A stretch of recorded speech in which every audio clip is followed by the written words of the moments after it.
अस्सलाम वालेकुम, मैं हूं फैसल अली और आप देख रहे हैं मेरा यूट्यूब चैनल। ईरान की जानिब से आज एक ऐसा आखिरी सिग्नल दे दिया गया है अमेरिका को कि इसके बाद मुज़ाकरात के रास्ते तो बंद हैं, लेकिन न्यूक्लियर डील की बहाली के लिए जितना सुनहरी चांस अमेरिका मिस कर चुका है वो इससे बाद नहीं आने वाला। ये हसन रूहानी ने आज अपनी अहम तरीन तकरीर में इसका जिक्र किया है। इस बारे में आपको बताएंगे। और दुनिया की 5 बड़ी ताकतें हैं जो तेहरान न्यूक्लियर डील में अमेरिका के साथ मिलकर, जिन्होंने ईरान के साथ ये न्यूक्लियर डील साइन की थी, उनको क्या वार्निंग जारी की है हसन रूहानी ने, और किस तरह से ज़िम्मेदार ठहराया है कि एक एक दिन जितनी ताख़ीर हो रही है इस न्यूक्लियर डील की बहाली के हवाले से, ये तमाम तर ताकतें इसकी ज़िम्मेदार कैसे होंगी, क्या इसके ख़तरनाक अंजाम सामने आ सकता है। अगर आप हमारे चैनल पर नए हैं तो चैनल को सब्सक्राइब करें, वीडियो को लाइक करें और बेल आइकन ज़रूर दबाएं ताकि आप आने वाली अपडेट से आगाह रह सकें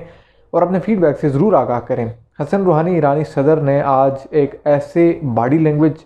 का इज़हार किया है, एक ऐसी स्टेटमेंट सामने दी है, इनकी बॉडी लैंग्वेज से ये लग रहा है कि इन्होंने अब अमेरिका के साथ मुज़ाकरात के तमाम दरवाजे बंद कर देने हैं तेहरान न्यूक्लियर डील की बहाली के हवाले से। क्योंकि पिछले दिनों अगर आप देखें तो कुछ इस तरह की खबरें गर्दिश कर रही थी जो अमेरिका की जानिब से फैलाई गई कि ईरान तैयार हो चुका है न्यूक्लियर डील में बहाली की जानिब आने से पहले वो यूरेनियम की 20% तक जो इनरिचमेंट है, अफजूदगी है, उसको कम कर देगा। लेकिन उसकी तरदीद की बाद में ईरानियन मीडिया ने भी और ईरानी टॉप के ऑफिशियल्स ने भी कि इस तरह की कोई बातचीत नहीं है। यहाँ तक कि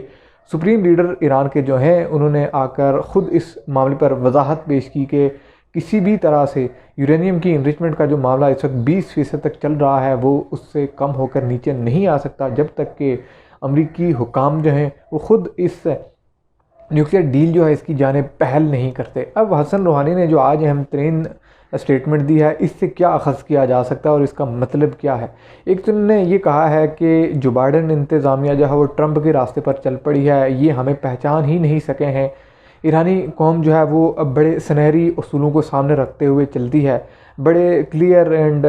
सिंपल उसके जो है वो उसूल होते हैं वो उनको सामने रखते हुए चलती है। और ये मौका एक ऐसा ज़बरदस्त मौका था जिसको अवेल किया जा सकता था जो बाइडन इंतज़ामिया की जानिब से, और इस मौके को अवेल करते हुए एक सुनहरी चांस था कि ईरान और अमेरिका के दरमियान डील बहाल हो जाती। लेकिन जो बाइडन जो हैं उनको कन्फ्यूज़ ख़ुद भी किया गया और वो ख़ुद भी कन्फ्यूज़ हो गए और उन्होंने इस चांस को मिस कर दिया। अब इस तमाम तर सूरत हाल में गोल्डन चांस किस तरह से था। गोल्डन चांस देखिए इस तरह से था कि इससे पहले अगर आप 3 सालों के दौरान देखें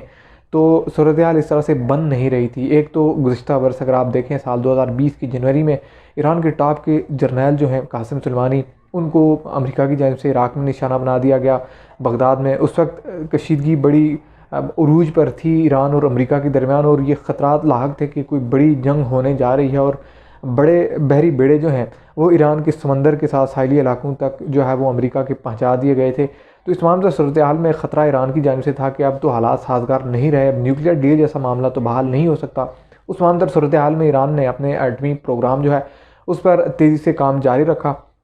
और ये काम इतनी तेज़ी से हुआ कि इस साल के आगाज़ से ही हमें कुछ स्टेटमेंट्स देखने को मिली जो इसराइली और अमरीकी टॉप के ऑफिशियल्स की जानिब से थी, जिसमें इस चीज़ की तस्दीक की गई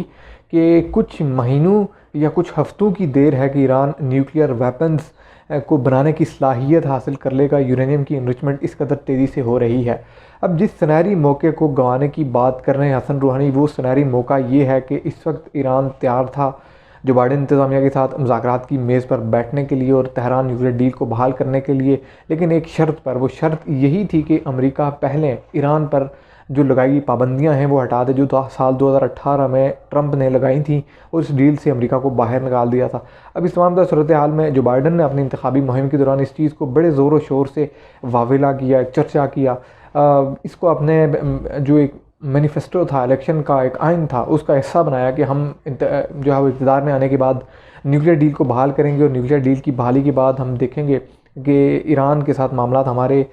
हल हो जाएंगे। लेकिन जो बाइडन जैसे ही इक़्तिदार में आए को उनको एक बड़ी रेजिस्टेंस इसराइल की जानिब से मिली है। इस रेजिस्टेंस के नतीजे में जो बाइडन को फैसला नहीं कर पाए और इस तमाम तर सूरत हाल में जो बाइडन के बरसर इक़्तिदार आने के बाद इसराइल नेतन्याहू की जानिब से एक बड़ी मज़ाहमत का सामना हुआ जो बाइडन को कि आप डील नहीं कर सकते ईरान के साथ, अगर आप करेंगे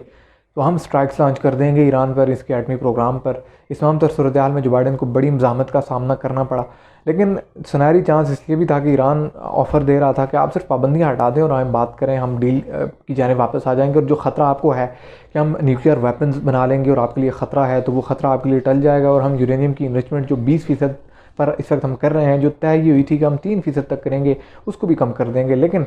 इस जानिब मुज़ाकरात की जानिब नहीं आई जो बाइडन एडमिनिस्ट्रेशन, और ये एक सुनहरी चांस था जब ईरान बात करने के लिए तैयार था। इससे पहले तो वो बात करने के लिए तैयार नहीं हुआ क्योंकि उसका बड़ा नुकसान हुआ, इनके टॉप के जर्नल जो हैं वो उनको मार दिया गया, और उसके साथ बड़ी कशीदगियाँ जारी रहीं। अब अहम तरीन मामला ये हुआ हाल ही में कि ईरान का टॉप का न्यूक्लियर साइंटिस्ट मारा गया, उसके पीछे इसराइल निकला। इस मामले पर भी कशीदगी हो सकती थी अमेरिका के साथ, लेकिन नहीं हुई क्योंकि ईरान को बड़ी उम्मीदें थीं कि जो बाइडन इंतज़ामिया आएगी बरसर इक़्तिदार, और बरसर इक़्तिदार आने के बाद इन्होंने न्यूक्लियर डील बहाल करनी है, क्योंकि ये अपने इलेक्शन मुहिम के दौरान ये वादे भी कर चुके हैं। लेकिन जो बाइडन इंतज़ामिया बरसर इक़्तिदार आई तो इनको इसराइल के प्रेशर के तहत इस डील से पीछे हटना पड़ा, ये डील नहीं कर सके। अब वो P5 कंट्रीज़ +1 जिसमें जर्मनी, फ्रांस, UK और उसके साथ साथ चाइना, रशिया और अमेरिका शामिल हैं, इन तमाम मालिक को मुखातिब करते हुए हसन रूहानी ने इस वक्त ये कहा है कि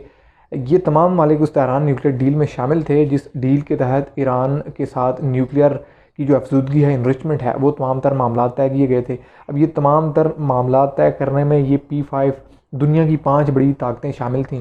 अब हसन रूहानी ये कह रहे हैं कि जितने दिन लेट होते जा रहे हैं, जितना डिले होता जा रहा है इस डील को रिज्यूम करने के हवाले से, इस डील को बहाल करने के हवाले से, तो उसमें ज़िम्मेदार ये तमाम तर ताकतें हैं